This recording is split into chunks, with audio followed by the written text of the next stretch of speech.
Hey friends, it's 8:07 a.m. on March the 1st. This is the 6th day of war. Let me give you a little recap of what happened on day 5 yesterday.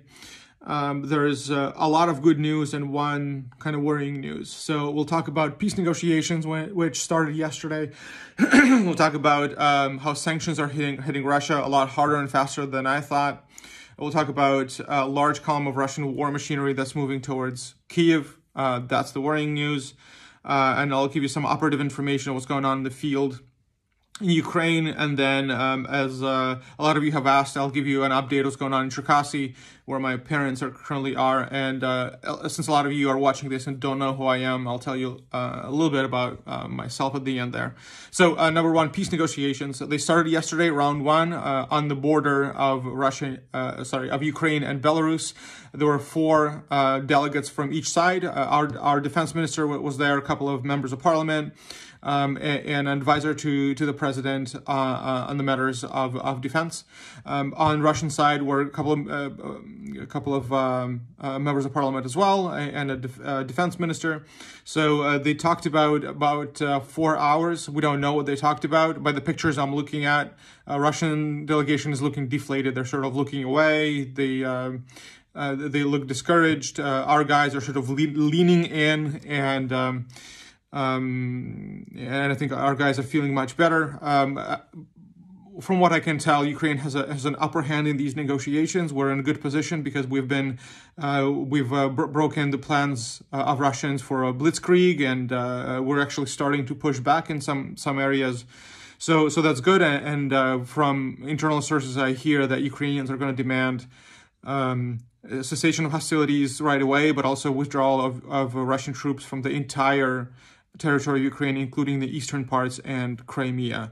That's ballsy, and if they have some information that allows them to make those demands, I'm happy. That I would be ecstatic if that happened. So at the end of the 4 hours, our advisor to the president came out and said that they're going back to their respective capitals to have a briefing with the president. None of the presidents were there. That would be a really bad idea. One well-placed strike would do a lot of damage. But they're going back to the capitals, discuss positions, and then come back for the second round. So, I mean, or in Ukraine, we're holding fists, but I think in the West, we're crossing fingers. Now, let's see what happens there, and I'm hoping that whatever happens, the cessation of hostilities is step number 1, and then we can negotiate and talk and everything. I know a lot of Ukrainians are sort of have gotten bloodthirst, and they want to kick Russians' ass back to Russia and even further. I understand that, but we gotta have a cool head here. Peace is a lot better. All right, sanctions. Sanctions, I am surprised. I'm pleasantly surprised at how the West has mobilized with sanctions, as well as helping with airplanes and weapons and everything. We'll talk about that later. But sanctions, so they have been structured really, really smart. In the sense that financial is number 1, cultural number 2, travel number 3. So as far as financial goes, you remember that the reserves for Russian central bank have been frozen, which means that they cannot level out their economy, which means that the ruble started free fall. So about a week ago, 75 to 80 rubles per dollar. Yesterday it was about 150 in speculative markets, and today I hear it goes up to 300 rubles per dollar. So it was like a 4-fold deflation of ruble at this point. Why I'm talking about speculative markets all the time is because the stock exchange in Russia did not even open yesterday. They actually said that they're not going to open until March 5th. And the reason for that is because when they open, those rates are going to go down, the exchange rates are going to go down, which will fuel further instability. So many companies have stopped working in Russia. So a lot of the chip manufacturers, Intel, NVIDIA, I don't remember all of them, but they had to stop working in Russia. Aeroflot, which is the national airline of Russia, has stopped flights to the U.S. So what this means, a lot of companies, either through sanctions or voluntarily stopping importing things into Russia, exporting things to Russia. And what that means is that a lot of their stuff that has been bought overseas will start to break down. So, for example, there's quite a number of trains that have been imported from a company called Siemens, which is like a European technological conglomerate, and they're huge, they're really good. So they had stopped working and exporting their parts to Russia, which means that if those trains break down, there's not going to be anything to fix them, which will mean that infrastructure will start to break down.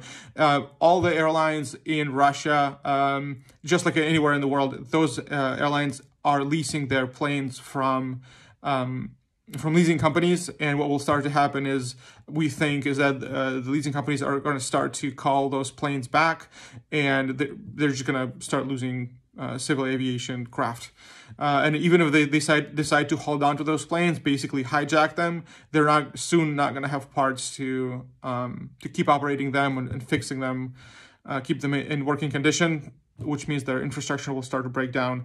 Visa and MasterCard have announced that they're ready to cancel their service in Russia. That is huge. Like, Visa and MasterCard are consumer brands, which means that regular Russians will start to see some real financial troubles personally.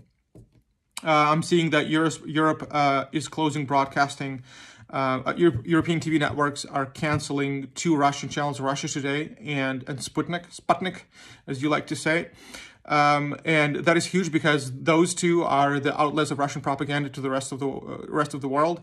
I'll tell you personally, 6 years ago, when we moved to Seattle, I was walking on top of Queen Anne Hill, and I saw maybe 6 or 7 posters of Russia Today on a fence on Queen Anne Hill with a slogan like "Get your alternative news," or like "Get alternative truth," or something like that. I was shocked.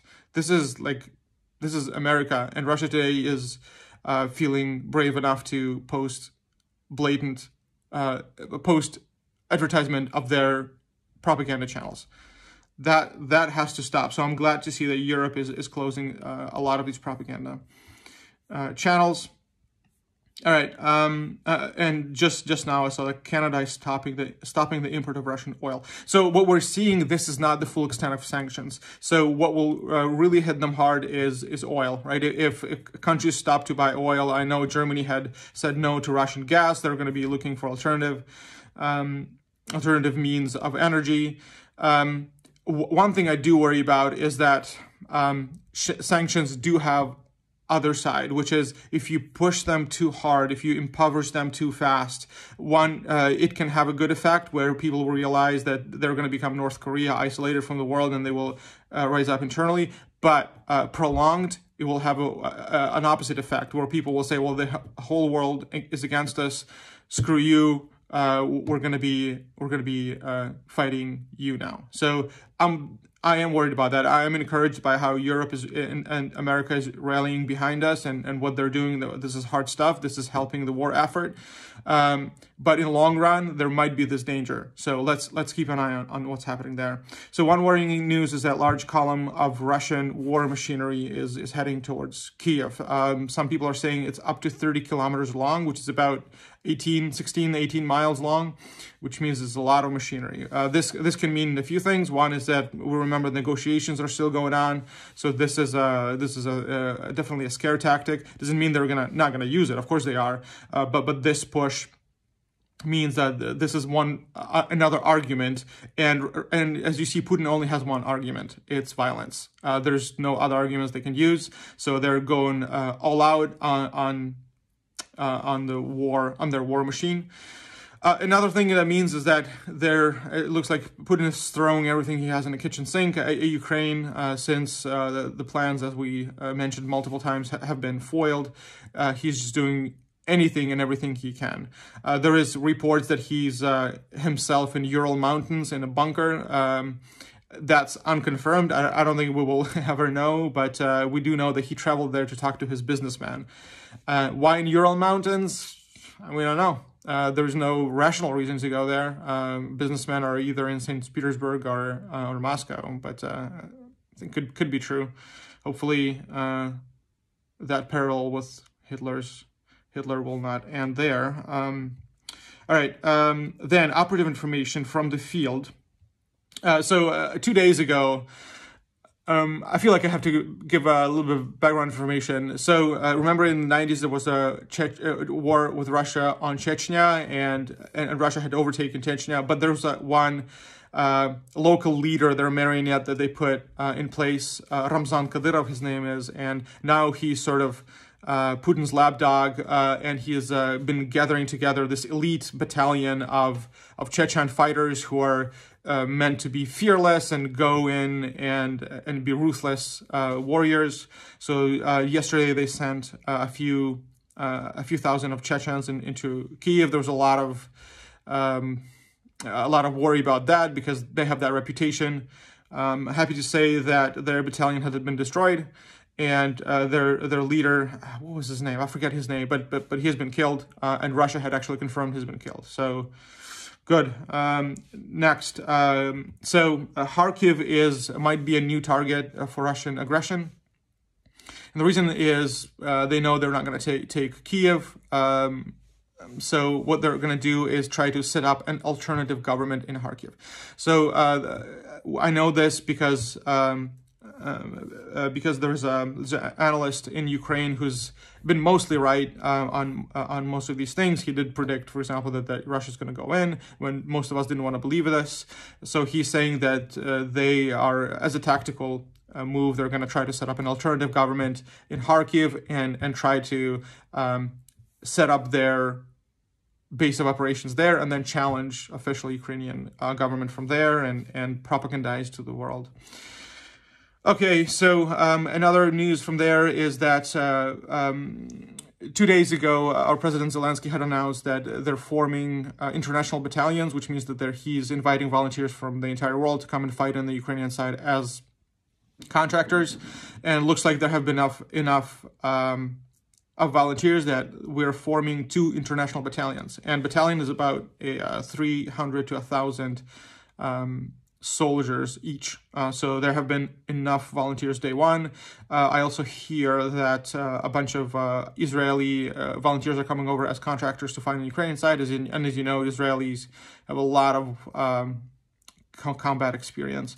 Denmark has officially allowed their citizens to volunteer in Ukraine. I'm not sure why they had to allow it. Maybe it's just a symbolic gesture to say that they support the effort, or because they're a kingdom, they have to do it. I'm not sure, but they said that. That's good. Thanks, Denmark.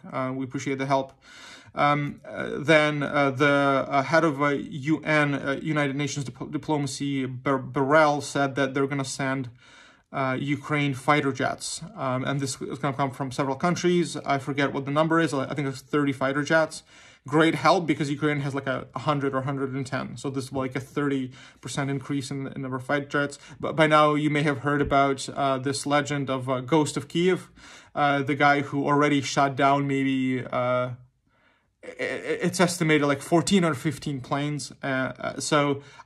Nobody can confirm whether this is true, whether this is like one person or several people or whatever, but there's videos of this plane and there's videos of him shooting down Russian fighter jets, and one of them was Su-29, I think, which is considered by Russians to be indestructible. So if this is true, this is going to be awesome, and I'm hoping Netflix is not going to do an adaptation of that. All right, so as far as casualties go, yesterday, Ukrainian Ministry of Defense said there were over 5,000 Russian casualties, dead Russian soldiers. There's tons of videos of dead Russian soldiers. It's gruesome to look at, but it does help to get across the message to Russia that you guys are dying here, your sons are dying here, brothers, and and your young men are dying because Russia is still propagandizing that there's no casualties on the Russian side. Unfortunately, we have to do it. There's tons of videos of captured Russian soldiers calling home and asking their mom to bail them out, which, and if you believe them, they'll say that we didn't know where we were going, and we thought we were the liberation force for Ukraine. We were thought that civilian population is going to meet us with flowers as liberators, but it turns out we're the aggressor, we're the coup.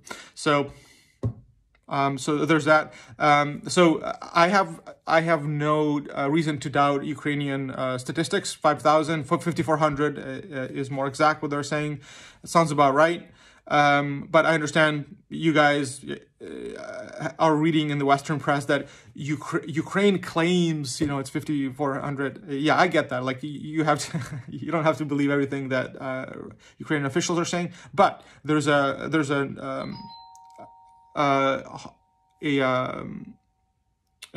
research company in Holland called the Bellingcat, and they're estimating it at 4,000 confirmed. So this is an external auditor. All right, so what's happening in Cherkasy? Cherkasy is my hometown. My parents are currently there. I'm not in Cherkasy. My parents are currently there, so it's been relatively quiet, and I say relatively because it's in the last 3 days they had to scramble to their cellars and bomb shelters maybe 4 or 5 times only.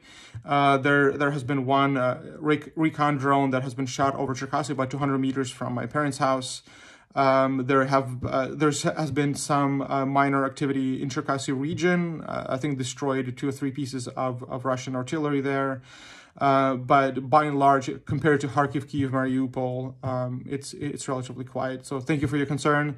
My dad's church is doing fine. They're helping people come into the bomb shelter. As you remember, my church in 1999 bought a building from a Ukrainian Soviet plant, which had a bomb shelter under it. So they opened it up to the public. They're helping in everything they can. My parents are in good spirits. And humor does help. We have an internal family chat, and we're posting memes of everything that's going on. It's actually pretty funny. And then for those of you who don't know who I am, my name is Yuri Karat. I'm a Ukrainian. I run an IT business, and I live in Seattle, but I sort of travel 6 times a year to Ukraine, where my development team is.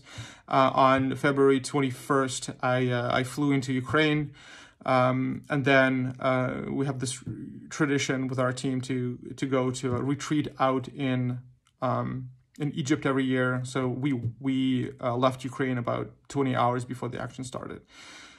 So I'm fine, I'm safe. We're going to relocate our team somewhere in Europe to work until we can come back to Ukraine, because we're sort of stuck here. Feel free to ask your questions, anything that might be unclear, anything that you're seeing as inconsistent in the Western press. Let me know what your questions are. I'm seeing there's a ton of Russian propaganda in the West, ridiculous stuff. Easily proven as a fake, but a lot of people believe it. I'm hearing that a lot of young people in the United States are siding with Putin. That is the consequence of letting Russia Today onto your channels, guys. And of course, YouTube and those. Open markets is good. Glossiness is good. Transparency is good. But you really have to have an internal compass to understand what's right and what's not. We can fight about ideology all we want, but right now the name of the game is unprovoked aggression from Russia to Ukraine. We were never a threat to Russia. We could not have been a threat to Russia. They're a lot bigger, and even the declared goals of Putin of that NATO they don't want to let NATO on their ground is ridiculous, because in 1991, when Russia and Ukraine were at their weakest point, and NATO could have gone in and overtaken anything they wanted to, they didn't. Instead, NATO and UN and the US sent aid to Russia and Ukraine. So now it's It's just warmongering. There's no justification for Putin to go into Ukraine. I saw a few comments that Zelensky and Putin are the same level of corrupt, so we shouldn't care because what the fuck? Zelensky is the same level of corrupt as Putin. You guys, I'm not even gonna refute that. You guys, if you don't want to, it's so blatantly obvious that a simple Google search will tell you what Putin's corruption is like. All right.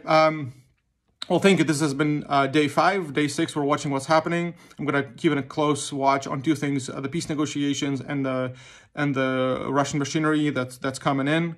Hopefully, our soldiers are saying this is bigger than we thought would be wave number 2, but they say we should be able to handle them. So thank you for your support. I'm going to post a few coordinates how to help Ukrainian army.